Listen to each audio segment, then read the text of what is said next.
Welcome you all. New episode is out now. As we know हमारा 500 subscribers का target है, तो guys channel को सब्सक्राइब कर लो ताकि तुम्हें ऐसे ही नेक्स्ट एपिसोड्स जल्दी से जल्दी मिलते रहें। अब ईयरफोन लगा लो और एपिसोड को एंजॉय करो, और एपिसोड को लाइक करना मत भूलना। इससे मुझे नेक्स्ट एपिसोड लाने के लिए मोटिवेशन मिलता है। चैप्टर 1026, दो नियम, दो रिस्ट्रिक्शंस। काले ट्रेंच कोट वाले नौजवान को हाथ में काला रिवॉल्वर लिए देखते ही कोनस किलगॉर, जो कि दुनिया के सारे इंपॉर्टेंट लोगों से वाकिफ था, ने तुरंत जवाब दिया। उसकी बाई हाथ का अंगूठा, जो आयरन स्किन्ड पॉकेट वॉच पकड़े हुए था, तेजी से एक मेटल बटन की तरफ बढ़ा जो वॉच के उल्टा पुल्टा इनलेस पर थी। उसने अपनी दाईं बाजू अचानक उठाया और 6 ग्रे गन बैरल्स, जो एक सर्कल बना रहे थे, से जर्मन स्पैरो को निशाना बनाया। ये प्रोसेस एक झटके की तरह था जो जल्द ही खत्म हो गया। कोनस किलगॉर का बायां अंगूठा दब चुका था। उसने अपनी इंस्टिंक्ट को टाल दिया और concert of light and shadow की रिस्ट्रिक्शन पावर सीधे इस्तेमाल नहीं की। इसका कारण यह था कि वो जर्मन स्पैरो को इतना नहीं जानता था। उसे नहीं पता था कि वो किस चीज में एक्सपर्ट है, और ऊपर से जर्मन स्पैरो की शक्ल वाला आदमी असली जर्मन स्पैरो भी नहीं हो सकता था। अंधेधुन में रिस्ट्रिक्शन का इस्तेमाल एक मौका बर्बाद करना था। उसने थोड़ा और ऑब्जर्व करने और इंतजार करने का फैसला किया ताकि वो ज्यादा स्पेसिफिक ऑर्डर देकर नियमों को डिस्टॉर्ट कर सके। Bang bang bang bang bang.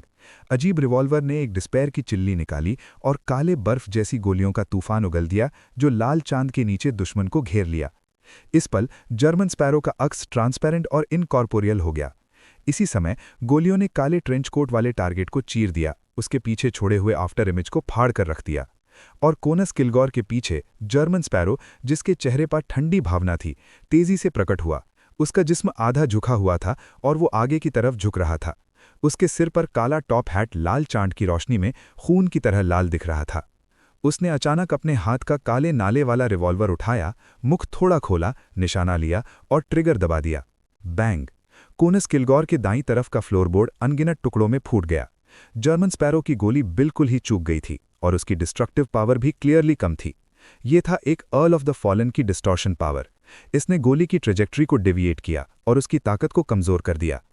इस मौके का फायदा उठाते हुए कोनस किलगॉर ने डिसऑर्डर का इस्तेमाल करके नापों के मानकों को प्रभावित किया और एक कदम में बेडरूम के बालकनी के ऊपर पहुंच गए। फिर उसने आधा घूमा और स्मैक से अपने आयरन स्किन्ड पॉकेट वॉच के एक मेटल बटन को दबाया। उसने गंभीरता से कहा, यहां टेलीपोर्टेशन मना है।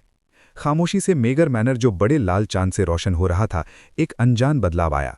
जर्मन स्पैरो, जिसका जिस्म गोली चलाने के बाद तेजी से हल्का हो गया था, फिर से वॉइड से प्रकट हुआ। वो अपनी पोजीशन बदलने में असफल रहा था। Concert of light and shadow, restriction.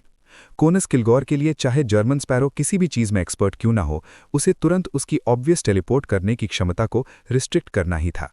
एक ऐसा दुश्मन जो हाई फ्रीक्वेंसी पर क्लोज क्वार्टर्स टेलीपोर्ट कर सके, सिर्फ इरिटेटिंग ही नहीं, खतरनाक भी था।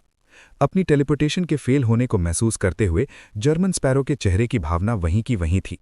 उसका जिस्म तेजी से वॉर्प हो गया, रंग उसके जिस्म से ढलने लगे, एक गहरी कालिमा छोड़कर।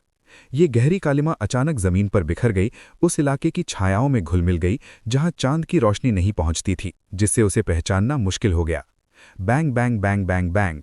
जर्मन स्पैरो के पिछले खड़े होने की जगह पर गोली के छेद बन गए, जमीन को फाड़ कर रख दिया। बूम। वो इलाका तुरंत धंसा, कमरा पहले जैसा हो गया, लेकिन एक धूल का कण भी नहीं उठा। और इतनी हलचल के बावजूद मेगर मैनर गहरी छायाओं में लिपटा हुआ था। कोई नहीं जागा, ना ही किसी ने कोई जवाब दिया। कोनस किलगॉर ने छायाओं में छिपने की हरकत को रिस्ट्रिक्ट करने की इच्छा को दबा दिया। रिवर्स शाउट ऑफ डिस्पेयर और concert of light and shadow को पकड़े उसने शांत भाव से अपने आसपास देखा और जर्मन स्पैरो के फिर से प्रकट होने का इंतजार किया ताकि वो हमला कर सके।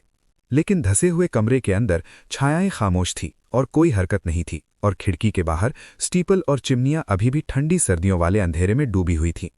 बड़ा लाल चांद छत के ऊपर लटकता हुआ दिख रहा था। गार्डन के पौधे, दूर की ग्रेपवाइन्स और तारीखी खिड़कियां, ये सब इस रात बैकग्राउंड में डिग्रेड हो गए थे। नंगी आंखों से दिखते हुए भी वो बिल्कुल स्टेबल थे। सारा मेगर मैनर ठंडा, अंधेरा और खामोश था, जैसे कोई भुलाया हुआ कोना जो किसी की भी नजर या ढूंढ में नहीं आता। जिंदगी का कोई निशान नहीं था।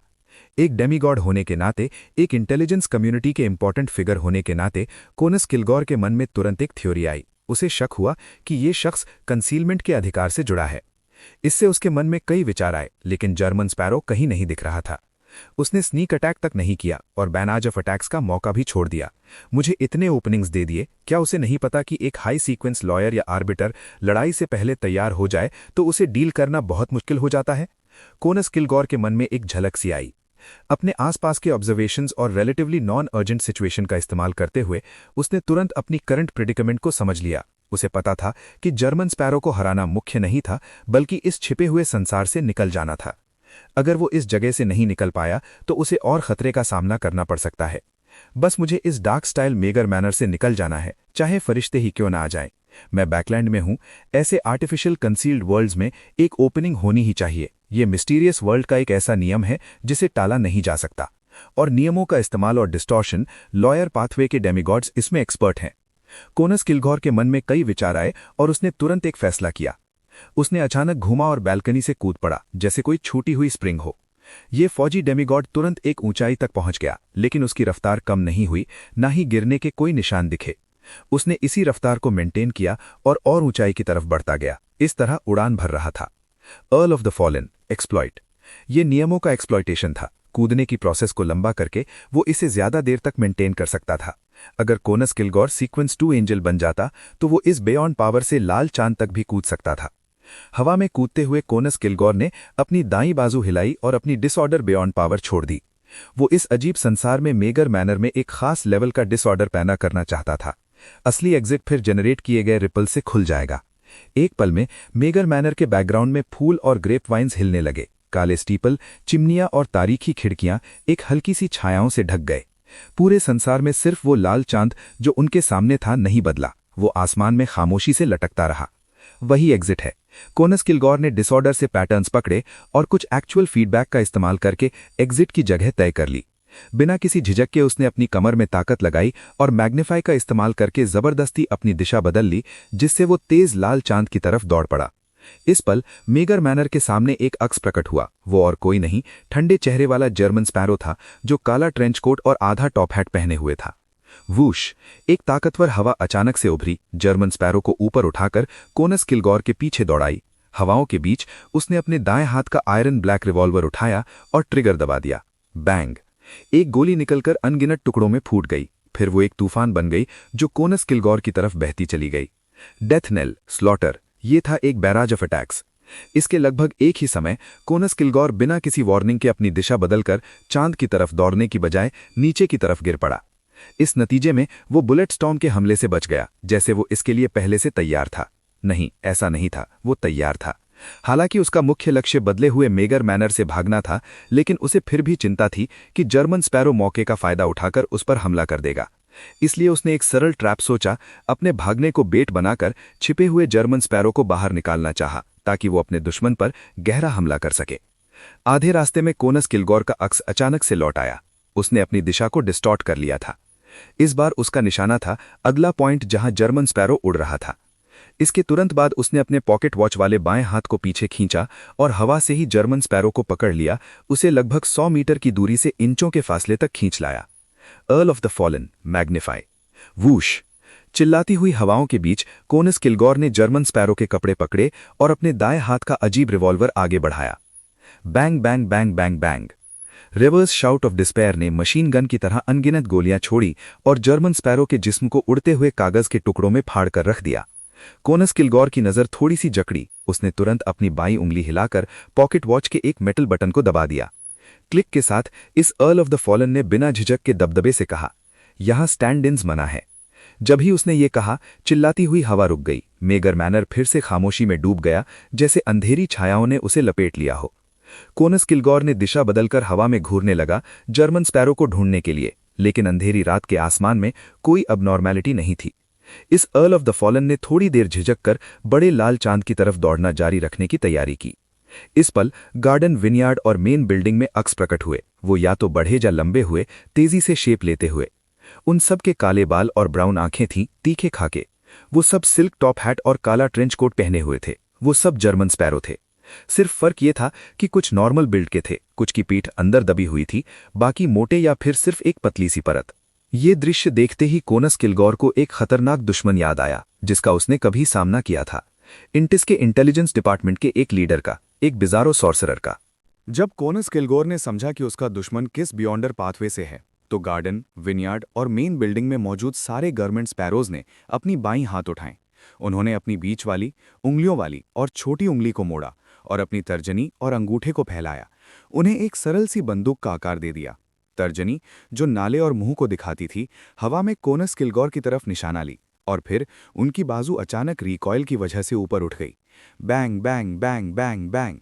बहरी कर देने वाली आवाज़ों के बीच सफ़ेद शर्ट और काली पतलून पहने हुए अर्ल ऑफ द फॉलन के पास कल्पित कबूतर प्रकट हुए। वो हर दिशा से उसकी तरफ उड़ने लगे, एक बिल्कुल खूबसूरत दृश्य। ये थी वो रैंडम अनोमली जो आयन स्किन पॉकेट वॉच और कंसर्टो ऑफ लाइट एंड शैडो से आई थी।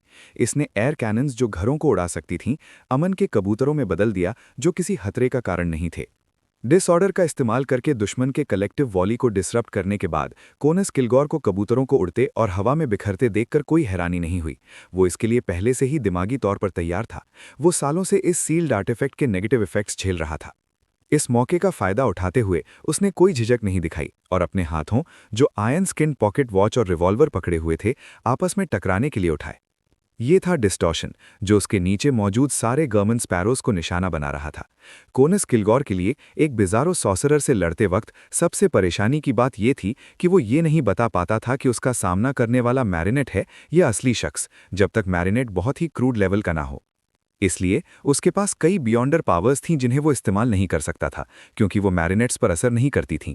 एक लार्ज स्केल प्रोहिबिशन इफेक्ट ठीक ठाक था, लेकिन सिंगल टारगेट डेप्रिवेशन असली कॉम्बैट में बेमानी था। चाहे मैरिनेट की कितनी ही बियॉन्डर पावर्स डिप्राइव कर ली जाएं, असली जिस्म पर उसका कोई असर नहीं पड़ता। तब उसके दुश्मन को बस मैरिनेट्स बदलने की ज़रूरत होती थी प्रॉब्लम सॉल्व करने के लिए। इसी तरह के कारणों से मैरिनेट्स पर मौजूद मिस्टिकल आइटम्स पर मैग्नीफाई का इस्तेमाल करना कोनस किलगोर ने स्ट्रेटेजिक पर्पसेस के लिए टेम्परेरीली कैंसिल कर दिया था। इसी तरह एक अर्ल ऑफ द फॉलन की बिस्टोमेंट का कोई फायदा नहीं था। ये डेप्रिवेशन से भी घटिया थी, क्योंकि इससे बेजारो सॉसरर के मैरिनेट की कॉरेस्पॉन्डिंग बियॉन्डर पावर्स छीन सकती थीं, लेकिन एक मैरिनेट को बिस्टो किए गए नेगेटिव इफेक्ट्स उसे बिल्कुल भी इंटरफेयर नहीं कर सकते थे। चाहे उसे सुस्त बना दो, लड़ने की इच्छा खो जाए, बेचैन कर दो या सिर्फ पैसे पर ध्यान केंद्रित करो, ये सब एक मैरिनेट के लिए बेमानी थे, जो असल में मरा हुआ था, जिसके पास सोचने की या कोई इच्छा करने की क्षमता नहीं थी। इसलिए कोनस किलगोर ने पहले मैरिनेट्स और असली जिस्म को पहचानने की समस्या हल करने का फैसला किया। इस पहलू में दूसरों के पास कोई हल ना हो, लेकिन लॉयर पाथवे के हाई सीक्वेंस बियॉन्डर को ऐसी चिंता नहीं होती थी। हर चीज के नियम होते थे और हर चीज कुछ नियमों का पालन करती थी। एक लॉयर डेमिगॉड के तौर पर वो जो भी लूप होल्स होते थे, उन्हें ढूंढकर अपने फायदे के लिए इस्तेमाल करने में एक्सपर्ट थे। दूसरे बिजारो सॉसरर से लड़ते अपने कॉम्बैट एक्सपीरियंस और बाद में उन्हें डील करने के हल पर गंभीरता से सोचे हुए कोनस किलगोर बिल्कुल पक्का था कि डिस्टॉर्शन उसका दुश्मन दबा सकता था। वो जानता था कि बिजारो सॉसरर्स अपने असली जिस्म और मैरिनेट्स के बीच सीमलेसली स्विच कर सकते थे। उसने उसे डिस्टॉर्ट करने की सोची, बिजारो सॉसरर को सिर्फ 2 से 3 मैरिनेट्स तक स्विच करने के काबिल बनाकर। इस तरह असली जिस्म और मैरिनेट को पहचानने की कठिनाई कम से कम हो जाती। जरूर, अगर ये बात न होती कि डिस्टॉर्शन कुछ सीमाओं से आगे नहीं बढ़ सकता और एरिया ओरिएंटेड प्रोहिबिशन इफेक्ट्स अपनी सीमा तक पहुंच चुके थे, तो कोनस किलगोर बिल्कुल ज्यादा सरल तरीके से अपने दुश्मन को डील करता, जैसे बिजारो सॉसरर को सिर्फ एक मैरिनेट से बदलने पर मजबूर करना या फिर मैरिनेट से बदलने को प्रोहिबिट कर देना। कोनस किलगोर ने रिवर्स शाउट ऑफ डेस्पेयर और कंसर्टो ऑफ लाइट एंड शैडो को आपस में इस तरह टकराया जैसे वो बड़े इलाके को छोटे इलाके में कंप्रेस कर रहा हो। Earl of the fallen, distortion. खामोशी से उसने अपने हाथों में एक लाल चमक पैदा की, जिसके साथ गहरी छायाएं थीं। ऐसा लग रहा था जैसे वो गार्डन, विनयार्ड और मेन बिल्डिंग में मौजूद सारे गवर्नमेंट स्पैरोज को भेंट कर रहा हो। मोटे और पतले, नॉर्मल या भयंकर पागल एडवेंचरर्स में से किसी ने भी कोई अबनॉर्मैलिटी महसूस नहीं की। कोनस किलगोर को भी एक रैंडम एनॉमली का सामना करना पड़ा, जो कंसर्टो ऑफ लाइट एंड शैडो ने लाई थी। इसने डिस्टॉर्शन इफेक्ट्स को बदलकर नीचे गार्डन से एक फूल बुलवा लिया था, और इसी पल एयर कैनन्स जो कल्पित कबूतर बन चुके थे फिर से चल पड़े। इस पल 2 डेमिगॉड्स के बीच की लड़ाई अजीब, हंसी मजाक और फनी बन गई। जरूर, चाहे गर्मन स्पैरो हो या कोनस किलगोर, खासकर बाद वाला, उसने किसी ने ऐसा नहीं सोचा। उसने फिर से एक परिचित बेबसी महसूस की। उसने कोई झिझक नहीं दिखाई और अपने हाथ फिर से आपस में टकराए, डिस्टॉर्शन को पूरा किया। वो क्वांटिटी का सहारा लेकर रैंडम एनॉमली इफेक्ट का मुकाबला करना चाहता था। लेकिन गवर्नमेंट स्पैरो कोई मुर्दा आदमी नहीं था जो टर्न बेस्ड कॉम्बैट के एटिकेट का पालन करे। बड़ी संख्या वाले पागल एडवेंचरर्स ने या तो हाथ बंदूक चलाने की स्टांस में उठाए या फिर ऑथेंटिसिटी में संदेह वाली डेथ नेल का इस्तेमाल किया, हवा में मौजूद अर्ल ऑफ द फॉलन को निशाना बनाते हुए। इसी दौरान कोनस किलगॉर का दिल धड़का। उसने हल्का सा सर घुमाकर ऊपर देखा और देखा कि काले स्टीपल के ऊपर लटकते हुए बड़े लाल चंद्र के अंदर फिर से एक अक्स प्रकट हुआ था। अक्स सिल्क टॉप हैट, काला ट्रेंच कोट, मानव चमड़ी का दस्ताना और आयन ब्लैक रिवॉल्वर पहने हुए था। उसका चेहरा ठंडा और गहरी आउटलाइन वाला था। वो एक और गर्मन स्पैरो था। लाल चंद्र जैसे उसके कंधों पर बोझ डाले हुए था जब वो नीचे खींच रहा था। उसका शरीर फैल रहा था और साफ हो रहा था, और उसके हाथ की आयन ब्लैक लंबी नाली वाली रिवॉल्वर वो पहले ही उठाकर कोनस किलगॉर को निशाना बना चुकी थी। बैंग बैंग, एक गोली जिसके ट्रांसपेरेंट और सेमी ट्रांसल्यूसेंट सेक्शंस थे मुंह से निकलकर सीधी कोनस किलगॉर की तरफ चली। ये एक डेप्रिवेशन बुलेट थी जो अमोन के अवतार से बची हुई वर्म ऑफ टाइम से बनाई गई थी। ये आर्बिटर पाथवे की डेप्रिवेशन से अलग थी। इसका मूल तत्व चोरी था। ये टारगेट के आखिरी 3 इस्तेमाल की गई बियॉन्डर पावर्स छीन सकती थी और उन्हें इस्तेमाल करने की क्षमता से सशक्त हो जाती थी। लेकिन जब तक आर्बिटर पाथवे की डेप्रिवेशन एक टारगेट को चुन ले तब वो सीधे उसकी क्षमता छीन सकती है। हालांकि इस गोली के डेप्रिवेशन इफेक्ट को असर डालने के लिए कॉन्टैक्ट की जरूरत नहीं थी, लेकिन टारगेट एक खास रेंज में होना चाहिए और उस इलाके से बाहर नहीं होना चाहिए। साफ शब्दों में कहें तो एक है जिसे टाला नहीं जा सकता और सिर्फ अपने लेवल या सीक्वेंस की विशेषताओं से रेजिस्ट या कमजोर किया जा सकता है, जबकि दूसरे को अगर पहले ही शॉट का पता चल जाए तो इफेक्टिवली अवॉइड किया जा सकता है। क्लेन ने स्नीक अटैक छोड़ दी और वक्त खराब किया, क्योंकि एक तरफ वो चाहता था कि कोनस किलगॉर अपनी सारी प्रोहिबिशन और डेप्रिवेशन पावर्स उसके लिए इंपॉर्टेंट लगने वाली बियॉन्डर पावर्स पर इस्तेमाल कर ले। दूसरी तरफ वो पहली रैंडम अनोमली के होने का इंतजार कर रहा था। फिर वो 2 अनोमलीज के बीच के गैप का फायदा उठाकर डेप्रिवेशन बुलेट से कोनस किलगॉर की 3 सबसे ताकतवर पावर्स छीन लेगा। इन 2 लक्ष्यों के लिए उसने डेथ नेल और क्रीपिंग हंगर विनर एन्यूनी को दे दी और उसे असली गर्मन स्पैरो की तरह दिखाया, मैरिनेट की नहीं। अभी के डेवलपमेंट से कोनस किलगॉर डिस्टॉर्शन, डिसऑर्डर और मैग्नीफाइक होने ही वाला था। Bang bang bang bang bang, नीचे मौजूद गर्मन स्पैरोज ने मिलकर गोली चला दी। अचानक एयर कैनन्स और डेप्रिवेशन बुलेट फूटकर लाल, बैंगनी, पीले या हरे पटाखे बन गए, लेकिन वो गहरे अंधेरे आसमान को रोशन नहीं कर सके। कंसर्टो ऑफ लाइट एंड शैडो ने फिर से एक रैंडम एनॉमली पैदा कर दी थी। इसने अपने असर कई बार लगातार बिना किसी रुकावट या देरी के दिखाए थे। कोनस किलगॉर तुरंत मुस्कुरा दिया और अपने हाथ फिर से आपस में टकराए। एकदम से बड़े लाल चंद्र की रोशनी में सिल्क टॉप हैट और काले ट्रेंच कोट पहने हुए नौजवान उदास हो गए। सिर्फ 2 अपनी पिछली हालत में रहे। अर्ल ऑफ द फॉलन के डिस्टॉर्शन ने असर दिखा दिया था। इसका मतलब था कि गर्मन स्पैरो अब सिर्फ उन 2 नॉर्मल मैरिनेट से ही जगह बदल सकता था। इसके तुरंत बाद कोनस किलगॉर ने बिल्कुल झिझक नहीं दिखाई। उसने अपना बाजू हिलाकर पॉकेट वॉच के साथ पकड़ा हुआ फूल फेंक दिया। फूल तेज हो गया और जैसे उसे किसी अनजान स्थान से वजन मिल गया हो, एक तीर की तरह वो एक नॉर्मल मैरिनेट की तरफ दौड़ा। ये हमला मैग्नीफाइड था और साथ में ब्राइब वीकन के इफेक्ट्स भी लेकर आया था। बूम! फूल एक तोप की तरह था जो जमीन पर भारी भमकसे से टकराया, जिसने एक जबरदस्त हिलझोर मचा दी। इसने जो लहरें उठाईं उसने आसपास के आम और खास इंसानों को उठाकर फेंक दिया, उन्हें फाड़ दिया या गहरी चोट दी। 2 मैरिनेट्स जिनके साथ गर्मन स्पैरो बदल सकता था, मांस के टुकड़ों में बदल गए थे। कोनस किलगॉर शांत बना रहा। जब वो हवा में अपनी ट्रेजेक्ट्री को डिस्टॉर्ट करके उड़ान भर रहा था और इलाके का चक्कर लगा रहा था, उसने रिवर्स शाउट ऑफ डिस्पेयर उठाकर लाल चंद्र से उतरे गर्मन स्पैरो को निशाना बनाया। इसी समय उसने चुपके से एक बेस्टोमेंट की तैयारी की। वो अपने टारगेट को लड़ने की इच्छा ना होने की नेगेटिव स्टेट बेस्टो करना चाहता था, लेकिन इसी पल कोनस किलगॉर का दिमाग भटक गया और उसके विचार सुस्त पड़ गए। ये क्या, मैरिनेट बन जाना? कोनस किलगॉर का मानसिक हालत अकड़ गया जब उसने अपनी करंट सिचुएशन समझी। फिर उसने देखा कि लाल चंद्र से उतरा गर्मन स्पैरो पहले की तरह उससे इतनी दूर नहीं था। उनके बीच की दूरी लगभग 100 मीटर थी। वो बेजाने में उस रेंज में आ चुका था जहां स्पिरिट बॉडी थ्रेड्स को कंट्रोल किया जा सकता था। वो वहां कम से कम 3 सेकंड से था, बिना जाने। धोखा! अमोन के अवतार से बनाई गई एक डिसीट बुलेट। जब क्लेन, जो असल में विनर एन्यूनी था, ने ट्रिगर दबाया तो उसने सिर्फ एक डेप्रिवेशन बुलेट ही नहीं चलाई थी, बल्कि असल में 2 बार गोली चलाई थी। ये इसलिए था कि किसी भी रैंडम अनोमली के होने से रोका जा सके। एक अनोमली एक बार हो जाने के बाद चाहे दूसरी अनोमली हो जाए, सिर्फ 2 गोलियों में से एक ही प्रभावित होगी जो थोड़े फासले से चलाई गई थी। आखिर ये एक इंटरमिटेंट रैंडम अनोमली थी। इसका लगातार 2 से 3 बार हो जाना मुमकिन था, लेकिन 4-5 लगातार अकरेंसेस रेयर थीं। इसलिए कई बार हमला करके कम से कम 1 या ज्यादा ऐसी इंस्टेंसेस होंगी जो किसी अनोमली से प्रभावित नहीं होंगी। अभी दूसरी डिसीट बुलेट का चलाना मैरिनेट्स के कलेक्टिव वॉली से छुपा लिया गया था। ये भी इसलिए था क्योंकि क्लेन ने विनर एन्यूनी को डेथ नेल इस्तेमाल करने को कहा था, ताकि वो उसकी किस्मत पर भरोसा कर सके। आखिरकार उसने सफलतापूर्वक कोनस किलगॉर को धोखा दे दिया और विनर एन्यूनी को चुपके से उससे 150 मीटर की सेफ दूरी तक आने दिया और उसकी स्पिरिट बॉडी थ्रेड्स को कंट्रोल करना शुरू कर दिया और इनिशियल कंट्रोल हासिल कर लिया। जब से ये शुरू हुआ इसका मतलब था कि बियॉन्डर पावर असर डाल रही थी। जब कोई अनोमली नहीं हुई इसका मतलब था कि अब और नहीं होगी। चैप्टर 1028 खुद को बचाना, सेविंग हिमसेल्फ।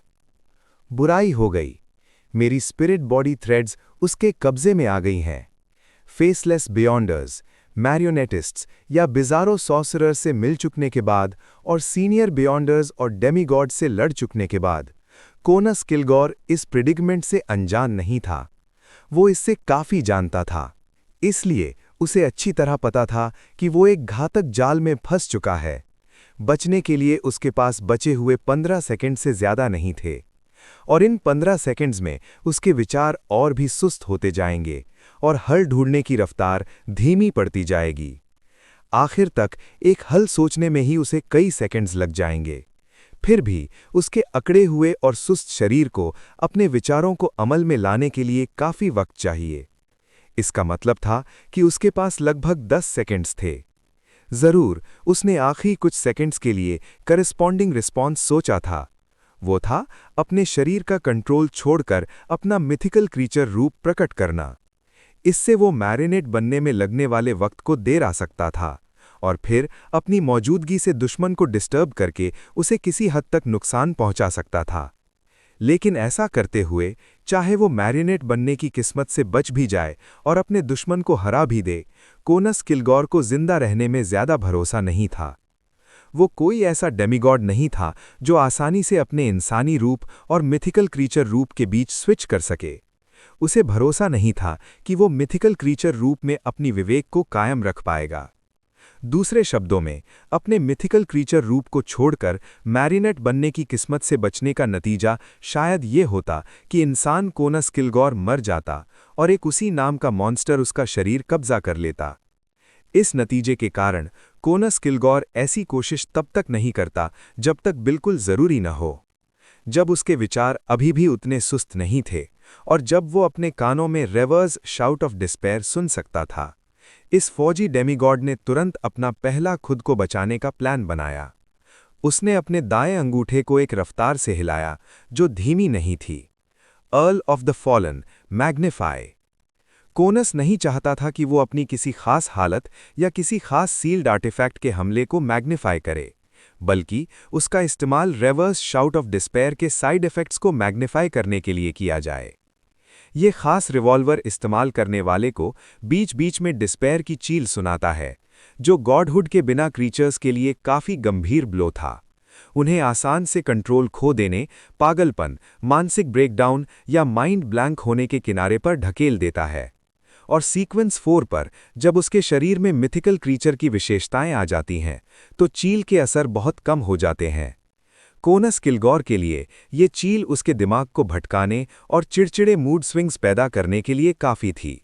इसका उस पर ज्यादा असर नहीं था और वो इसकी आदत डाल चुका था। और इस पल वो चाहता था कि वो डिस्पेयर की चील को एक ऐसी हालत तक मैग्नीफाई करे कि एक डेमीगॉड भी इसे बर्दाश्त न कर सके। वो इस साइकिक पियर्सिंग से आने वाले दर्द का इस्तेमाल करके अपनी स्पिरिट बॉडी थ्रेड्स के कंट्रोल में होने की हालत से भागना चाहता था। जब मैग्नीफाई को किसी ऑब्वियस एक्शन की जरूरत नहीं थी, तो उसने अपना असर जल्दी दिखाया। उसके सामने गर्मन स्पैरो, जो डेथ नेल पकड़े और आधा टॉप हैट पहने हुए था, हवा में टकी हुई ताकतवर हवाओं के बीच तैर रहा था। उसे अर्ल ऑफ द फॉलन के इस बियॉन्डर पावर को सफलता से इस्तेमाल करने से रोकने का मौका नहीं मिला। लेकिन अगले ही सेकंड कोनस ने जो कुछ देखा वो एक भयानक चील नहीं बल्कि खामोशी थी। जो आम चील पहले मौजूद थी वो गायब हो गई थी। ये एक रैंडम अनोमली थी जो कंसर्टो ऑफ लाइट इन शैडो ने लाई थी। सच में कितना अनलकी। कोनस के विचार धीरे से उसके दिमाग में गुजरे। उसके पास निराश होने का वक्त नहीं था। उसने तुरंत दूसरी कोशिश की। उसने अपना दायां हाथ अस्थिर तरीके से उठाया, रिवर्स शाउट ऑफ डिस्पेयर को उस गर्मन स्पैरो की तरफ निशाना बनाया जो उससे 150 मीटर दूर खड़ा था और ट्रिगर दबाने ही वाला था। इसी पल उसके दाएं हाथ पर चली ताकतवर हवाएं अचानक अंदर की ओर बिखर कर बिखरी हुई एडीज में बदल गईं। Earl of the fallen, disorder. Conus ने इसका इस्तेमाल गर्मिन स्पैरो के इंटरफेरेंस को सहने के लिए किया।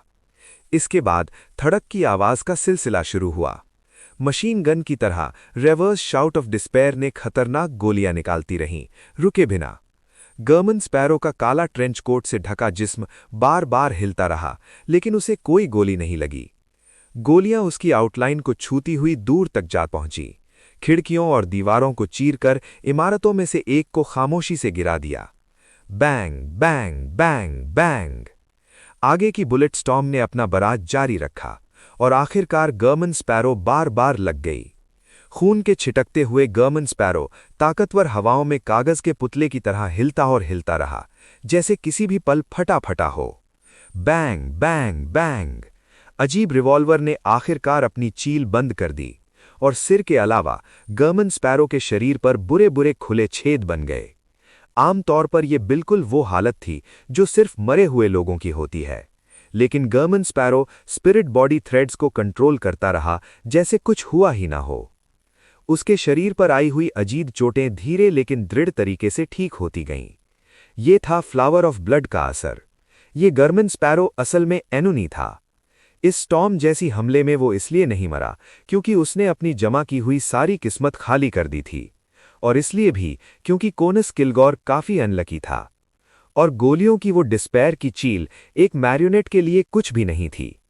ये देखकर कि उग्र हमले से चाहा हुआ असर नहीं मिला और बचने के लिए बचा हुआ वक्त कम होता जा रहा है, कोनस किलगॉर ने अपने पहले से सोचे हुए प्लान के मुताबिक बिना सोचे अपने बाएं हाथ की 5 उंगलियां धीरे से ढीली कर दीं। आयरन स्किन्ड पॉकेट वॉच उसकी हथेली से निकलकर जमीन पर गिर पड़ी।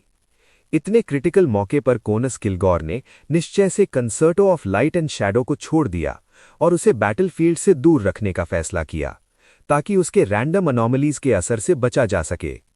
अब उसके पास खुद को बचाने के लिए शायद 1 या 2 मौके ही हो सकते हैं। अगर एक और अनोमली हो गई तो नतीजा इररिवर्सिबल हो जाएगा। वो सील्ड आर्टिफैक्ट जो आधे ऑर्डर और आधे डिसऑर्डर का मिक्स था, तेजी से जमीन की तरफ गिरा। कोनस किलगॉर ने बहुत मुश्किल से अपनी उंगलियां हिलाईं, जबकि उसने उस गर्मिन स्पैरो को देखा जिसके जख्म तेजी से ठीक हो रहे थे। उसके पास 2 चुनौतियां थीं। एक तो तीसरा तरीका जिसका वो पहले सोच चुका था, जो सिर्फ एक विचार की जरूरत थी। दूसरा, अपने दुश्मन के जख्म को मैग्नीफाई करके उसे वहीं मरने पर मजबूर करना। लेकिन जब कोनस किलगॉर अभी भी निष्पत्ति से सोच पा रहा था, उसने नहीं सोचा था कि गर्मिन स्पैरो इतनी गोलियां खाने के बाद भी नहीं मरेगा और स्पिरिट बॉडी थ्रेड्स पर उसका कंट्रोल भी प्रभावित नहीं होगा। इस प्लान के लिए कोई आगे की सोच नहीं थी, और इस पल उसका दिमाग पहले ही सुस्त मैश की तरह था। वो ज्यादा सोच नहीं सकता था, वो और वक्त बर्बाद नहीं करना चाहता था, इसलिए उसने अपने प्लान्स के मुताबिक आगे बढ़ा। वूश!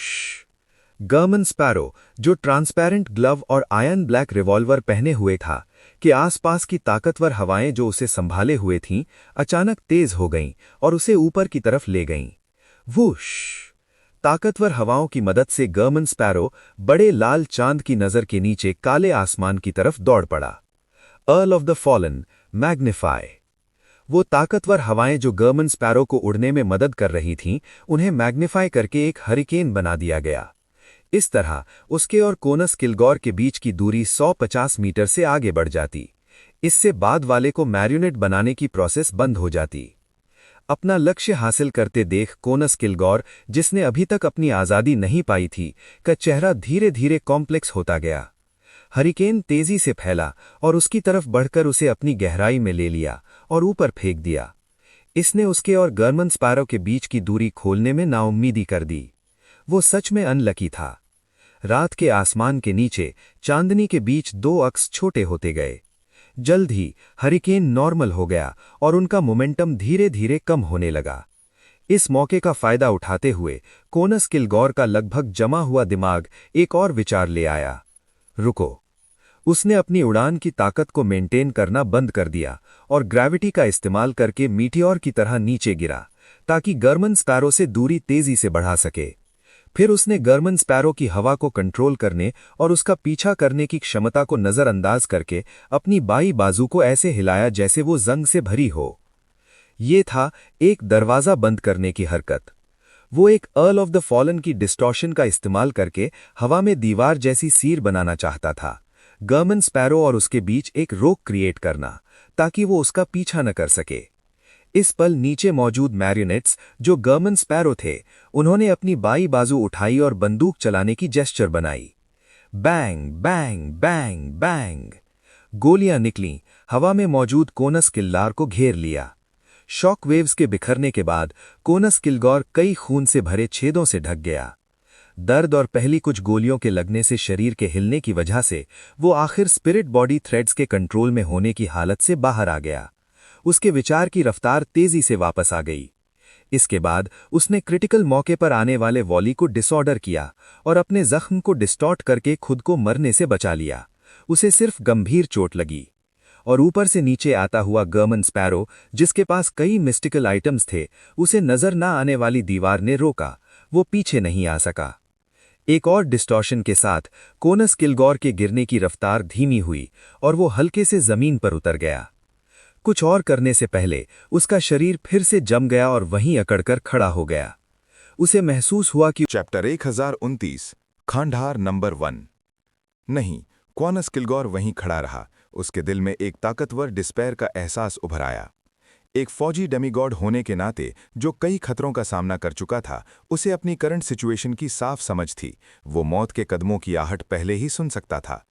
वो जी जान से लड़ना और अपना मिथिकल क्रीचर रूप प्रकट करके रिस्क लेना चाहता था, लेकिन उसके आदेश उसके सुस्त दिमाग के साथ कुछ नहीं कर पाए। उसका जिस्म पैरासिटाइज हो चुका था और अब उसके कंट्रोल में नहीं था। इस पल कॉनस किलगॉर आंसू भी नहीं बहा सकता था। बड़े लाल चांद की रोशनी में 1 सेकंड के बाद 1 सेकंड गुजर गया।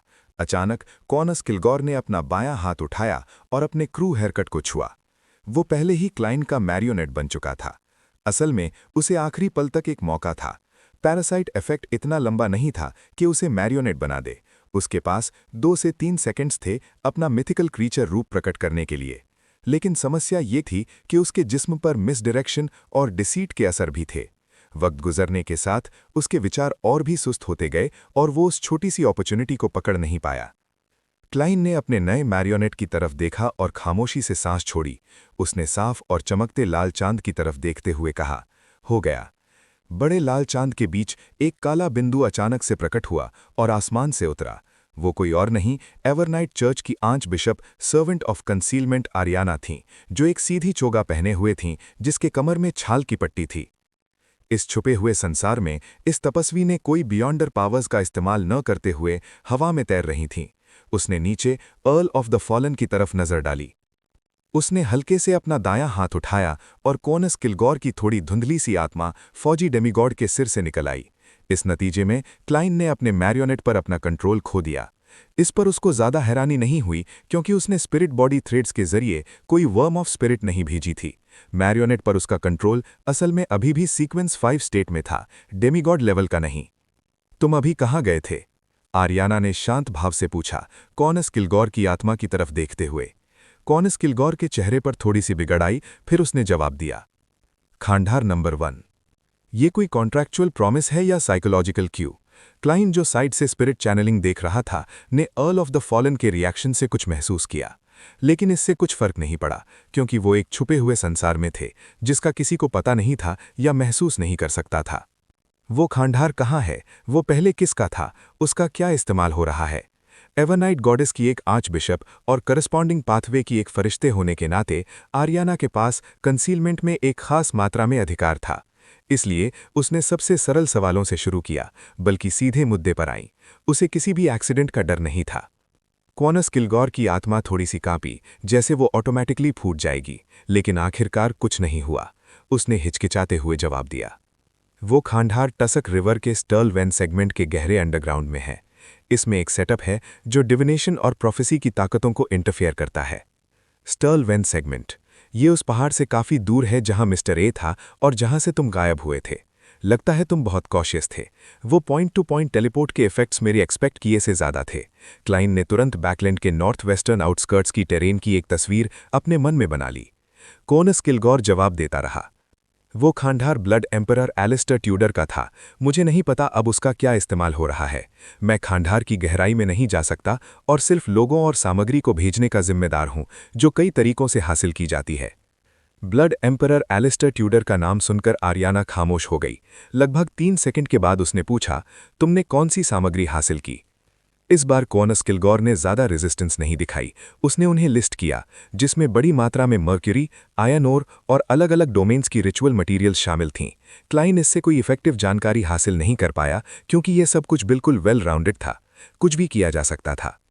वाह, सच में वो बहुत केयरफुल हैं। बड़ी मात्रा में सनरीज का इस्तेमाल करके छिपा रहे हैं कि वो असल में क्या ढूंढ रहे हैं। इस मामले का जिम्मेदार डेमीगॉड भी इसका कारण नहीं जानता। ये पॉलिटिशियंस एल्केमिस्ट्स के काम करने के तरीके से बिल्कुल मिलता है। क्या इसकी डिजाइनिंग उन्होंने की थी? क्लाइन ने अनदेखे से सर हिला दिया, मन में एक अंदाजा लगाकर। आर्याना ने कुछ भी नोटिस नहीं किया। जैसे उसने पूछा, तुम्हें क्या लगता है वो क्या कर रहे हैं? अगर हाँ, तो क्या? हाँ, मुझे शक है कि वो कुछ खोद रहे हैं और सैक्रिफाइसेस करने की कोशिश कर रहे हैं।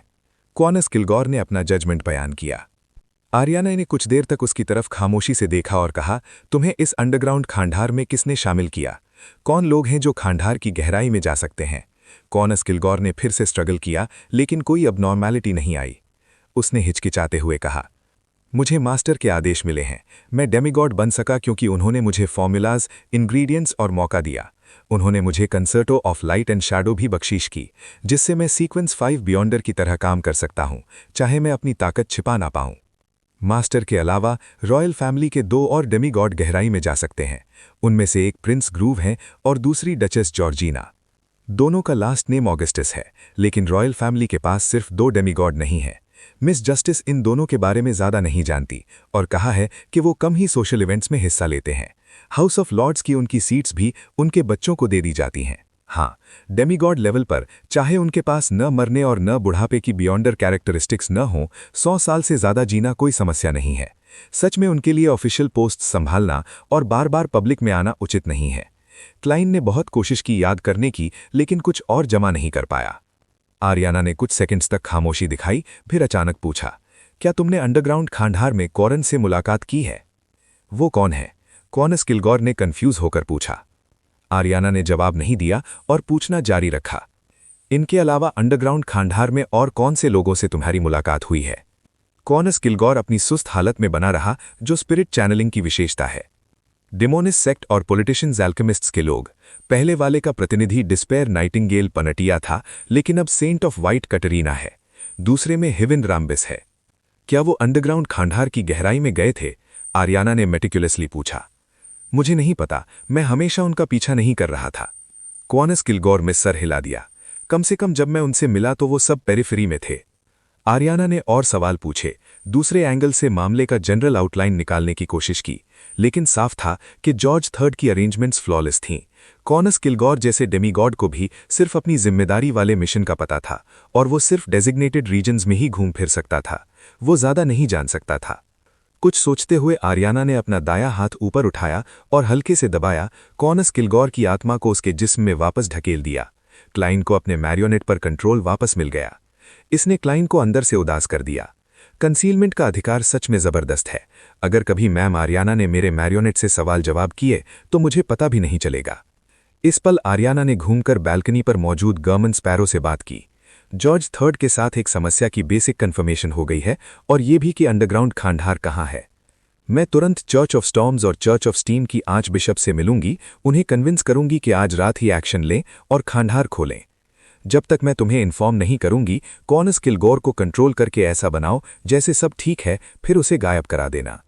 क्या तुम्हें चिंता है कि दुश्मन चर्च ऑफ स्टॉर्म्स और चर्च ऑफ स्टीम से नेगोशिएट करते समय कॉनस किलगॉर में समस्या नोटिस कर लें, जिससे वो अंडरग्राउंड खांडार को बंद कर दें या कोई और इमरजेंसी प्लान्स एक्टिवेट कर लें? क्लाइंट को मामले की समझ हो गई और उसने सर हिला दिया। कोई समस्या नहीं है। जिसके बाल सजाए हुए नहीं थे, आर्याना ने और बात नहीं की। इसी तरह हाथ हिलाकर आयरन स्किन्ड पॉकेट वॉच उड़कर आई। ये सील्ड आर्टिफैक्ट जॉर्ज III ने बख्शीश की थी। शायद इसके ओरिजिन से कुछ क्लूज मिल जाएं। क्या इसका मतलब है कि तुम इसे ले जा रही हो? क्लाइंट ने बिना किसी ऑब्जेक्शन के जवाब दिया, मैं इसे आपके हवाले करता हूं। उसे सच में इस बात पर कोई ऐतराज नहीं था और उसे ये भी लगता था कि ये बिल्कुल सही है। आखिर लड़ाई की आधी सफलता आर्याना के छुपे हुए संसार और ब्लेसिंग की वजह से थी। अगर उन्होंने कंसर्टो ऑफ लाइट एंड शैडो नहीं ली होती तो क्लाइंट खुद इसका जिक्र करता। ऐसे मामलों में वो हमेशा इंसाफ पसंद था और कंसर्टो ऑफ लाइट एंड शैडो वो स्पॉइल्स ऑफ वॉर था जिसे वो सबसे कम चाहता था, क्योंकि ये एक बिजारो सॉर्सरर के तौर पर उसके कॉम्बैट स्टाइल से बिल्कुल उलट था। रैंडम एनॉमलीज उसे प्रभावित करती और वीकनिंग इफेक्ट दुश्मन से भी बुरा था। अगर इस मामले में क्लाइंट का स्पॉइल्स ऑफ वॉर ये पॉकेट वॉच होती तो उसने सोचा था कि उसे स्नेक ऑफ फेट विल ऑब्सेप्टिन को बेचना नहीं, प्रमोट करना। सिर्फ एक लाइफ स्कूल ऑफ थॉट का डेमीगॉड जो किस्मत पर जीता है वही कंसर्टो ऑफ लाइट एंड शैडो को कमांडियर कर सकता है। और जब ऐसा होगा तो इतनी बड़ी सीक्रेट ऑर्गेनाइजेशन और एक सीक्वेंस 1 के पास पावरफुल सील्ड आर्टिफैक्ट्स होंगे जिनसे इसके बदले में ट्रेड किया जा सकेगा। उसके जवाब पर आर्याना ने हल्का सा सर हिला दिया। फिर उसने आयन स्किन्ड पॉकेट वॉच वापस कॉनस किलगौर की तरफ फेंक दी, जिससे अर्ल ऑफ द फॉलन पहले जैसा ही दिखने लगा। उसकी शक्ल गायब हो गई, जैसे किसी इरेजर से मिटा दी गई हो। वो काला संसार जिसमें बड़ा लाल चांद लटक रहा था, स्टीपल और चिमनियां भी जल्दी से मिटा दिए गए। पल भर में सब कुछ नॉर्मल हो गया। क्लाइंट मास्टर बेडरूम में था और कॉनस किलगौर 10 मीटर दूर एक गेस्ट रूम में उसके हाथ में रिवर्स शाउट ऑफ डिस्पेयर कसी हुई थी। फिर MI9 के इस ब्रिगेडियर जनरल ने डिसऑर्डर का इस्तेमाल करके रिवॉल्वर को वापस अपने अंडरआर्म हॉल्स्टर में रख लिया और पहले डाली गई मेगर वाइन का कप उठाकर एक घूंक पिया। चैप्टर 1030 मिली जुली कार्रवाई। बैकलैंड, उत्तरी borough, saint Samuel cathedral. Church of storms के कार्डिनल, बैकलैंड डायोसिस के archbishop, deep blue officiant Randall Valentinus हवाओं के साथ उतरकर एक बड़े घड़ी वाले स्टीपल के अंदर लैंड हुआ। उसने काले रोब पहनी हुई थी जिस पर स्टॉर्म का निशान था। चेहरे पर घनी दाढ़ी थी, बाल छोटे और खड़े हुए थे, काले के करीब गहरे नीले रंग के। इस मस्कुलर डेमीगॉड ने दूसरी तरफ नजर डाली और वहां पहले से मौजूद अक्स से कहा, होरामिक, तुम्हें पता है क्या हुआ? एंथनी ने अचानक हमें यहाँ क्यों बुलाया? जिससे वो बात कर रहा था वो सफेद प्रीस्ट रोब और क्लर्जीमैन की टोपी पहने हुआ था। उसका चेहरा मधुर और सौम्य था और वो था चर्च ऑफ स्टीम का डिवाइन काउंसिल मेंबर, बैकलैंड डायोसीस का आर्चबिशप, डेमीगॉड होरामिक हेडन।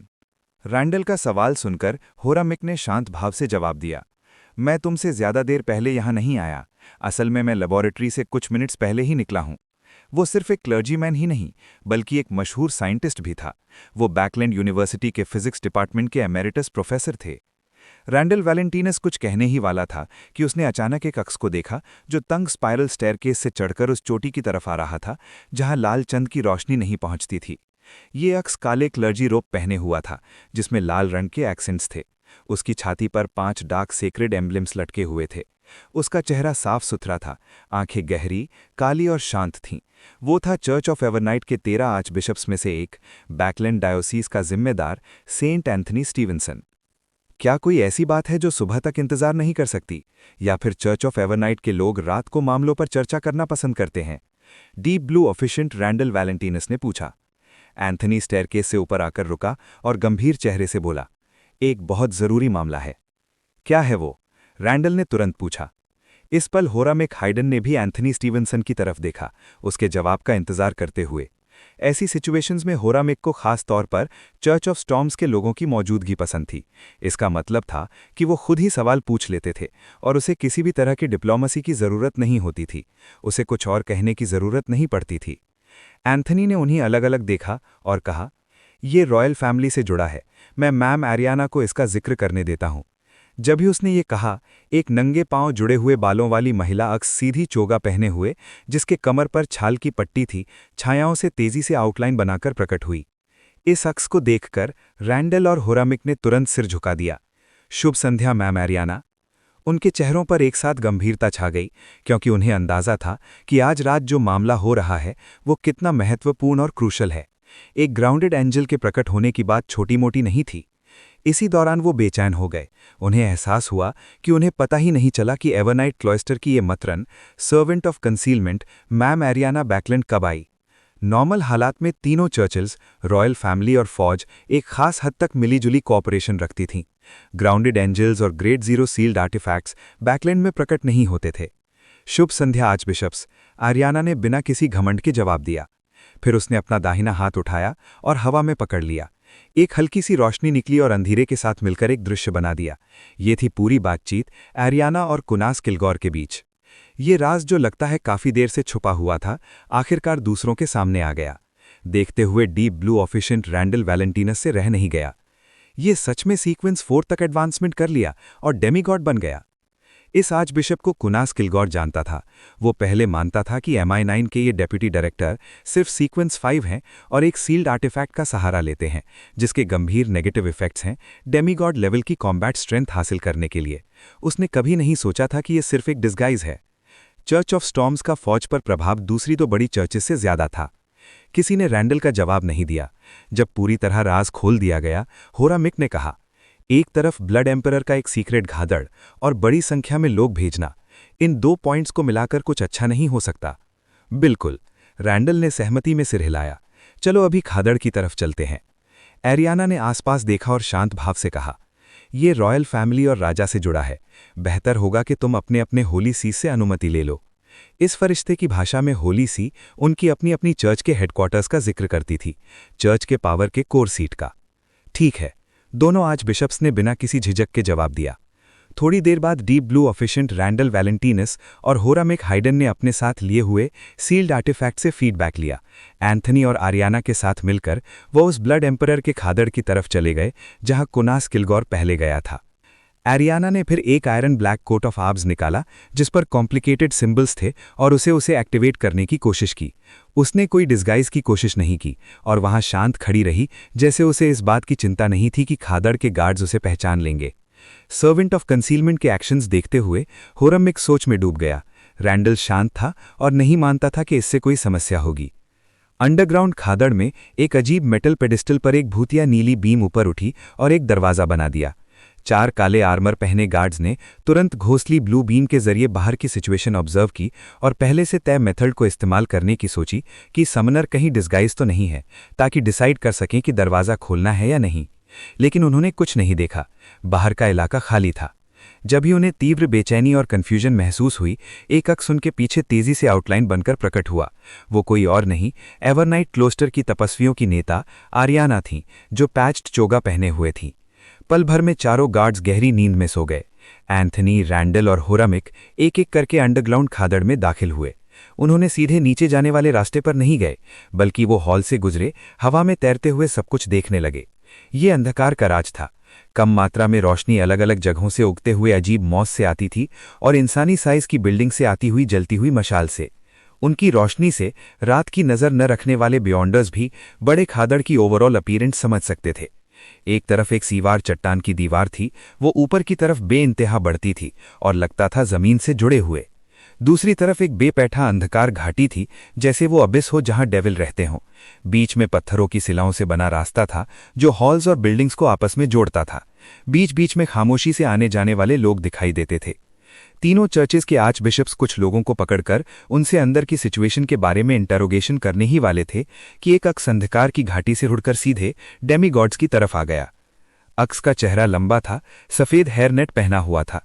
उसके होठों के ऊपर 2 घुंघराली मूछें थीं और घनी भौहें थीं। आंखें थोड़ी बड़ी थीं और किसी पोकर कार्ड फिगर से मिलती जुलती लगती थीं। उसने गाउन पहनी हुई थी और ऊपर से एक बड़ा क्लोक ओढ़ा हुआ था। उसके जूतों की नोकें बहुत लंबी थीं और उसका लिबास वक्त के हिसाब से नहीं था, जैसे वो 100 साल पहले का हो। आर्चबिशप्स जैसे एंथनी और होरामिक उससे अनजान नहीं थे। वो जानते थे कि वो Prince of Sonia, groove Augustus है, रॉयल फैमिली के डेमीगॉड्स में से एक। आप यहाँ कैसे अंदर आए? ग्रूव ने पहले पूछा। उसके चेहरे पर थोड़ी हैरानी और अस्थिरता थी। उन्होंने एक दूसरे की तरफ देखा और एंथनी ने जिम्मेदारी से कहा, हम बड़ी संख्या में होने वाले मिस्टीरियस डिसअपीयरेंसेस की जांच कर रहे थे और हमने MI9 के डेप्यूटी डायरेक्टर कुनास किलगौर पर शक किया। उसके जरिए हमें ये जगह मिली। ग्रूव के चेहरे पर हल्की सी बदलाव आया जब उसने उस महिला की तरफ देखा जिसकी मौजूदगी दिल को शांति देती थी। उसने सोच समझकर पूछा, मैम एरियाना? हाँ, मैं डिसअपीयरेंस केस की जिम्मेदार थी, एरियाना ने सरल भाषा में जवाब दिया। प्रिंस ग्रूव ने कड़वी मुस्कुराहट दी। हम बहुत लालची हो गए। खादड़ को ढूंढने के बाद हमने सिर्फ इसकी खुदाई और अंदर की चीजें निकालने का सोचा।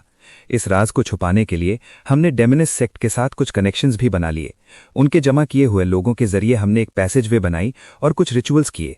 नहीं, आप जो सोच रहे हैं वैसा नहीं है। वो सिर्फ नॉर्मल रिचुअल्स थे और वो अभी भी खादड़ की गहराई में जिंदा है। अगर आपको विश्वास नहीं है तो मैं आपको नीचे ले जाकर दिखा सकता हूं। खुले हुए सील्स और बिल्डिंग्स के अलावा कुछ भी नहीं है। इसके जवाब को सुनकर एंथनी, होरामिक और रैंडल ने एक दूसरे की तरफ देखा। हर एक की आंखों में उलझन को रजिस्टर किया। ये बिल्कुल ही उनकी एक्सपेक्टेशन से अलग था। इसने उन्हें शक में डाल दिया कि कुछ गलत है। चीजें उतनी गंभीर नहीं थी जितनी उन्होंने सोचा था। इस पल एरियाना ने कहा, आपने ग्रेट स्मॉग भी पैदा किया। नहीं, प्रिंस ग्रूव ने फिर सिर हिलाया। वो हमने डेमिनेसिस के साथ कोऑपरेट करने से सीखा सबक था। उन्होंने असल में एडिसैक को कंट्रोल करने की कोशिश की और उसके जरिए किंगडम पर कंट्रोल हासिल करना चाहा। जब हमें ये समझ आया तो उन्होंने ग्रेट स्मॉग पैदा किया। उस पल से हमने उनसे सारे कॉन्टैक्ट तोड़ दिए। ये कहकर उसने नीचे की तरफ इशारा किया और सीधे दिल से कहा, क्या हम सिर्फ ब्लड एम्परर के खादड़ को छुपाकर खुदाई करने के लिए ऐसा कुछ कर सकते हैं? जब आप गहराई में जाकर गौर से देखेंगे तब आप समझ जाएंगे कि मेरा क्या मतलब है। चिंता मत कीजिए, मैम एरियाना की मौजूदगी में कोई भी ट्रैक काम नहीं करेगा। इसके अलावा इस बात को नज़रअंदाज करते हुए कि हम में ऐसी ताकत नहीं है, चाहे हम आपको छुपकर खादड़ में दफन भी कर दें तो चर्चिस को समस्या का पता चल जाएगा। मुझे विश्वास नहीं है कि आपने आने से पहले अपने होली सीज को इस मामले की रिपोर्ट नहीं की होगी। अगर आप थोड़ी देर में वापस नहीं आए तो वो जरूर कॉरेस्पॉन्डिंग एक्शंस लेंगे। रैंडल और एंथनी जैसे डेमीगॉड सोच में डूब गए और उन्होंने सीधे कपड़े पहनी हुई एरियाना की तरफ देखा। एरियाना ने शांत भाव से सिर हिलाया। ठीक है। फरिश्ते और तीनों सेंट्स फिर प्रिंस ग्रूव की रहनुमाई में खादड़ की गहराई में दाखिल हुए। उन्होंने देखा कि वहां अंधकार में एक खादड़ छुपा हुआ था जहां किसी इंसान ने कदम नहीं रखा था, और ऐसे मर्द और औरत थे जिन्हें अलग अलग रिचुअल्स बनाने की ट्रेनिंग दी गई थी। सब कुछ व्यवस्थित और शांत था। एरियाना, होरामिक और बाकी डेमीगॉड्स अपने अपने विचारों के मुताबिक काम किया और अलग अलग रीजन्स की जांच की। उन्होंने बाहर जाकर और दूर तक भी जांच की, लेकिन कुछ नहीं ढूंढ पाए। एरियाना की सूच मिलने के बाद क्लेन ने कोनास किलगौर को मैनर के अंदर एक नौकर में बदल दिया, जिससे MI9 का डिप्टी डायरेक्टर गायब हो गया। फिर उसने आराम से एक सैक्रिफाइस रिचुअल किया। उसने जो आइटम्स मिले थे उन्हें ऊपर ढूंढे हुए इलाके में भेज दिया और आगे की रिसर्च के लिए सुबह होने का इंतजार करने लगा। चैप्टर 1031 संभावना, पॉसिबिलिटी। जब आसमान रोशन हुआ, टसक रिवर के नॉर्थ बैंक पर मौजूद मैनर्स सुबह की धुंध में जागने लगे। लंबा और मोटा फ्रैमिस केज उस गेस्ट रूम के पास आया जहां कोनस किलगौर कल रात सोया था। उसने दरवाज़ा खटखटाया और इस MI9 डेप्यूटी डायरेक्टर के साथ नाश्ता करने की तैयारी की, लेकिन कोई जवाब नहीं आया। क्या ब्रिगेडियर जनरल डाइनिंग रूम की तरफ चले गए हैं? फ्रैमिस केज हैरानी से घूमा और पहली मंजिल से निकल गया। नाश्ता खत्म होने के बाद सबको एहसास हुआ कि कोनस किलगौर गायब हो गया है। ड्वेन डांटेस की रहनुमाई में वो गेस्ट रूम के बाहर आए और जमीन के जिम्मेदार रिचर्डसन को चाबी से दरवाज़ा खोलते देखा। अंदर कोई नहीं था। क्या ब्रिगेडियर जनरल किलगौर को सुबह की सैर की आदत है? मैच्ड ने चीक बोन्स के दोनों सिरों को पिंच करते हुए क्यूरियोसिटी से पूछा। फ्रैमिस केज ने बिना किसी झिझक के सर हिला दिया। नहीं। कल रात आपने कुछ सुना? बैकलैंड यूनिवर्सिटी ऑफ टेक्नोलॉजी के चांसलर पोर्टलैंड मोमेंट ने आसपास देखते हुए पूछा। मैच्ड ने कुछ देर याद किया। नहीं, बिल्कुल शांत था, छुट्टी के लिए परफेक्ट। उसके पास हेजल ने रूम के अंदर क्यूरियोसिटी से देखा, लेकिन उसे कोई संभावना नहीं सूझी। इस पल फ्रैमिस केज ने अपना थ्योरी पेश किया। ब्रिगेडियर जनरल किलगौर फौज के एक इंपॉर्टेंट मेंबर हैं और उन्हें अक्सर अनएक्सपेक्टेड मामलों को संभालना पड़ता है। शायद वह पहले ही मैनर से निकलकर बैकलैंड वापस चले गए हैं। ये स्टीम कार टाइकून साफ तौर पर मामले को हल्का करने की कोशिश कर रहा था। लगता है वो कुछ जानता है, या कम से कम उसने अंदाजा लगाया है कि कोनस किलगौर मेगर मैनर किसी प्राइवेट पर्सनल गोल के लिए आया था। क्लाइन उनकी बातचीत सुनते हुए बटलर वॉल्टर और लैंड स्टीवर्ड रिचर्डसन से गंभीर चेहरे से कहा, मैनर के नौकरों से पूछो कि उन्होंने कल रात या आज सुबह ब्रिगेडियर जनरल किलगौर को देखा है या नहीं। अगर नहीं तो कोई बैकलैंड वापस जाए और ब्रिगेडियर जनरल किलगौर के घर वालों से मिलकर ये बात बताए। उन्हें फैसला करने दो कि क्या हमें तुरंत पुलिस रिपोर्ट करनी चाहिए। हुक्म देकर क्लाइन ने अपने सफ़ीद साइड बर्न्स को हटाया और मैच्ड और अपने मेहमानों से कहा, चीज़ें अभी तक साफ नहीं हुई हैं। शायद ब्रिगेडियर जनरल किलगौर किसी इमरजेंसी के कारण चले गए और नहीं चाहते थे कि सबकी छुट्टी खराब हो। ऐसे करते हैं, हम अपने हंटिंग प्लान्स जारी रखते हैं और जब पुलिस आएगी तब वापस आते हैं। ब्रिगेडियर जनरल कोनस किलगौर के कंपेनियन होने के नाते फ्रामिस केज ने क्राइसिस के लिए एक एक्सक्यूज दिया था जो काफी कन्विंसिंग था। मैच्ड और बाकी लोग ड्वेन डांटेस के सुझाव से सहमत हुए और इलाके से निकल गए। हेजल सबसे पीछे चल रही थी और उसने ब्रिगेडियर जनरल कोनस किलगौर के गेस्ट रूम और उसकी पड़ोसी रूम की तरफ देखा। उसे एहसास हुआ कि कुछ सही नहीं है और उसे अपनी क्रिप्टोलॉजिस्ट की पावर्स का इस्तेमाल करके सिचुएशन को रिकंस्ट्रक्ट करने का मन हुआ। लेकिन उसके दिल की गहराई से एक इंटेंस डर उभर आया। उसे नहीं पता था कि वो किससे डर रही है, इसलिए आखिरकार उसने आइडिया छोड़ दिया। उसे धुंधला सा एहसास हुआ कि ऐसी चीज़ों में उसके पास कुछ अनुभव है और वो अनुभव उसे कहते हैं कि जो चीज़ें नहीं देखनी चाहिए उन्हें ना देखे और जो चीज़ें नहीं सुननी चाहिए उन्हें ना सुने। मेहमानों और नौकरों के उस मंजिल से निकल जाने के बाद एक मोटी कारपेट जो उस रूम के अंदर कॉफ़ी टेबल का बोझ उठाए हुए थी, जो कोनस की गेस्ट रूम के बगल में थी, हिलने लगी। थोड़ा थोड़ा करके वो सोफ़ा और कॉफ़ी टेबल के नीचे से बिना ज्यादा हलचल के खुद को ऊपर खींच ली। इसके बाद पीली भूरी कारपेट खड़ी हो गई और अपना दूसरा पहलू दिखाया। वो सॉलिडिफाइड मास था। मास हिल रहा था और खुद को फिर से रीऑर्गेनाइज कर रहा था और जल्द ही एक शख्स में बदल गया, एक मिक्स्ड ब्लड नौजवान। ये था ड्वेन डांटेस का वैले इनूनी। और जो ड्वेन डांटेस के पीछे चल रहा था वो कोनस किलगौर था। उसके चेहरे पर वही शक्ल थी और वही बिल्ड। क्लाइन के लिए इनूनी को ऐसे डिस्गाइज करने की जरूरत नहीं थी। वो उसे किसी और शख्स में बदलकर नौकरों के साथ मिला सकता था, एक इल्यूजन का इस्तेमाल करके उनकी सेंसेस को इंटरफेयर कर सकता था, जिससे वो इस नए शख्स को नोटिस न कर पाते। ये एक ज्यादा सरल और रिलायबल तरीका था। लेकिन एक्टिंग एक डेमी गॉड के लिए महत्वपूर्ण थी। ये पोषण की डाइजेशन को एक्सेलरेट करने और कंट्रोल खोकर पागलपन की प्रवृत्ति से लड़ने की कुंजी थी। इसलिए क्लाइन जानबूझकर कई मामलों को बिजार तरीके से हैंडल करता। जरूर वो इनोसेंट्स को नुकसान नहीं पहुंचाना चाहता था। बिजार और ईयरी सिचुएशंस क्रिएट करते हुए भी वो कोशिश करता कि दूसरे लोग नोटिस न करें, ताकि वो एक्सेसिव फ्राइट से मेंटल स्कार न ले लें। बिजार और ईयरी एटमॉस्फेयर असल में उसके लिए थी, ताकि उसके अंदर की पोषण की अप्रूवल हासिल हो सके। ये बिल्कुल उसकी पोषण की डाइजेशन रेट को एक्सेलरेट करता है, लेकिन एक स्पेक्टेटर के फीडबैक के बिना इसका मतलब था कि एक्टिंग पूरी तरह से कंप्लीट नहीं थी। इसने बिजारो सोर्सरर पोषण की डाइजेशन की रफ्तार को उसके सोचने से ज्यादा तेज नहीं होने दिया। इतनी सारी चीजें करने और इतने सारे एक्ट्स ट्राई करने के बावजूद क्लाइन को नहीं लगता था कि इस साल के अंत तक वो सीक्वेंस 3 तक पहुंच सकता है। बैकलैंड ईस्ट बरो, एक 2 बेडरूम रेंटल अपार्टमेंट में शियोन एक अस्थिर चेयर पर बैठी खिड़की से बाहर खाली नजरों से देख रही थी। उसका चेहरा थोड़ा उदास था। फॉर्स ने अपनी थूक निगली और शियोन के सामने बैठकर उसकी नजर को रोका। तुमने अपनी सारी मोटिवेशन खो दी लगता है। क्या तुम्हें नहीं पता कि उस जवाब के बाद क्या करना है, क्योंकि तुम्हें राजा तक पहुंच नहीं है? शियोन की आंखें झपकीं और वो धीरे धीरे होश में आई। चाहे मेरे बाप की रेप्यूटेशन को वापस लाना हो या बदला लेना हो, राजा के सामने चांसेस कम है। मैं ऐसी चीज को पूरा करने का कोई तरीका नहीं सोच सकती। इसलिए क्योंकि तुम बहुत कमजोर हो। जब तुम सीक्वेंस 4 बनोगी और डेमीगॉड बन जाओगी, तब तुम्हें कई सॉल्यूशंस मिल जाएंगे। सिर्फ समस्या ये होगी कि वो ज्यादा खतरनाक होंगे। इसके अलावा तुम दूसरों का इस्तेमाल कर सकती हो, जैसे वो मॉनिटर जो शर्मेन पर नजर रखे हुए थी। वो भी ये जानना चाहती थी कि विस्कॉन्ट स्ट्रैटफोर्ड किसके वफादार हैं। वो जरूर राजा के राज में दिलचस्पी रखेगी। शर्मेन, शियोन ने नाम दोहराया और उसका मानसिक हालत अचानक रिकवर हो गया। उनके पास एक टेबल पर कांसे का क्रॉस और एक भूतिया नीला जेम था, जो एक वर्टिकल आंख की तरह दिखता था। जेम के बाहर थ्रेड लाइक पैटर्न्स थे, वो बियॉन्डर कैरेक्टरिस्टिक जो शर्मेन की मौत के बाद प्रकट हुई थी। इसने आसपास की चीजों को माइल्ड बना दिया था और उनकी खूबसूरती को उजागर किया था। लेकिन कांसे के क्रॉस की मौजूदगी में इसकी चमक एक छोटे से इलाके तक ही सीमित थी। वो मॉनिटर शर्मेन की मौत के पीछे का एक कारण है, शियोन ने काफी गंभीरता से कहा। वो पहले ही एक जगह ढूंढ चुके थे जहां शर्मेन को दफनाया जा सके, और फॉर्स ने लेमानोज ट्रैवल्स को पलटकर मुर्दा शर्मेन को शांत करने का काम किया था। फॉर्स ने तुरंत सर हिला दिया। हाँ, इसीलिए उसे भड़काया गया था कि वो राजा के राज की जांच करे और लेटेंट डेंजर से कांटेक्ट करे। क्या तुमने नहीं कहा था कि वो मॉनिटर हमारे पिछले घर को मॉनिटर कर सकती है? हम मौका देखकर इनकॉग्निटो वापस जा सकते हैं, लेटर बॉक्स में एक चिट्ठी डाल सकते हैं और लिख सकते हैं कि विस्कॉन्ट स्ट्रैटफोर्ड किंग जॉर्ज III के वफादार हैं और उनके पास एक बड़ा राज है। इस तरह मुझे विश्वास है कि वो ये देख लेगी। शियोन ने गौर से सोचा और गंभीर चेहरे से सर हिला दिया।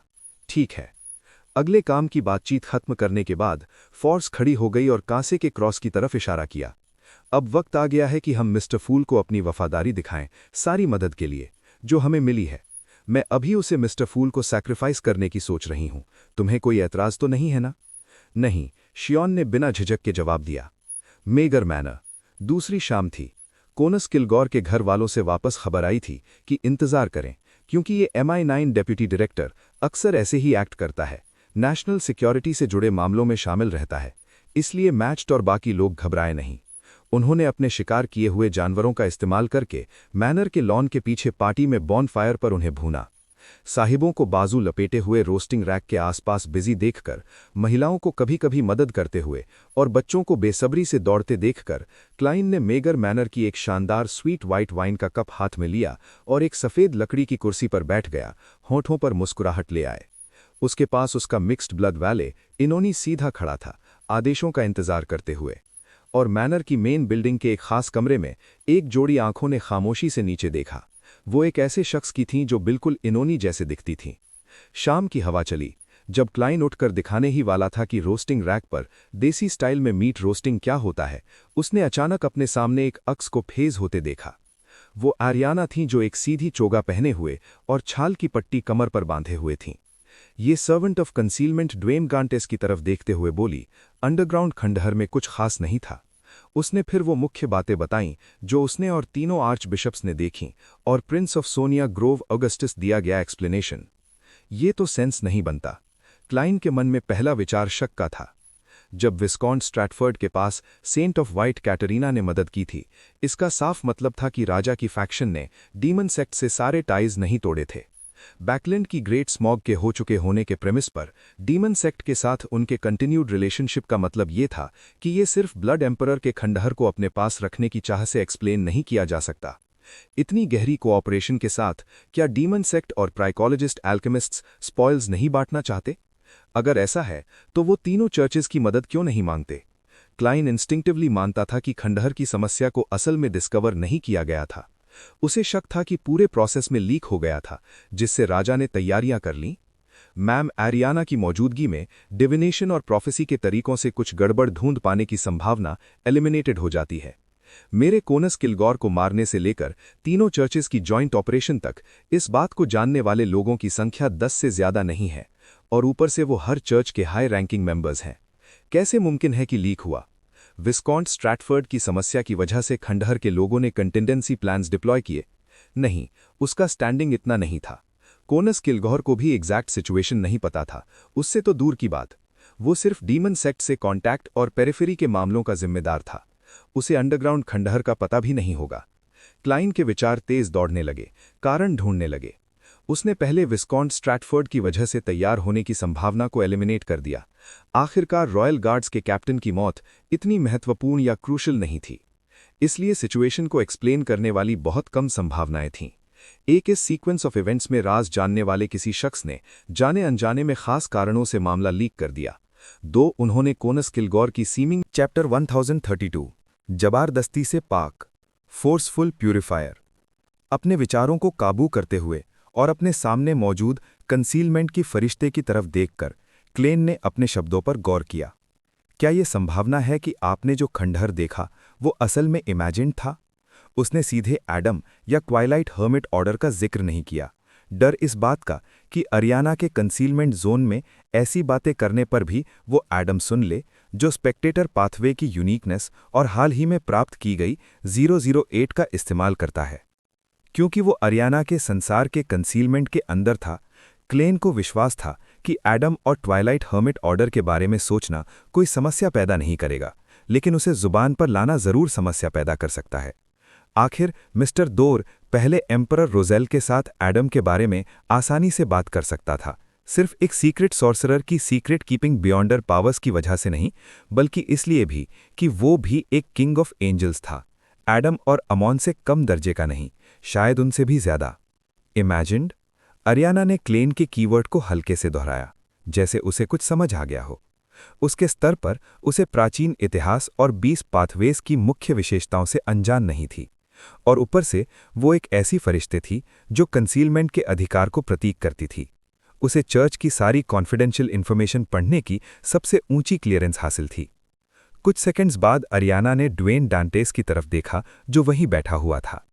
साइकोलॉजी एल्केमिस्ट्स?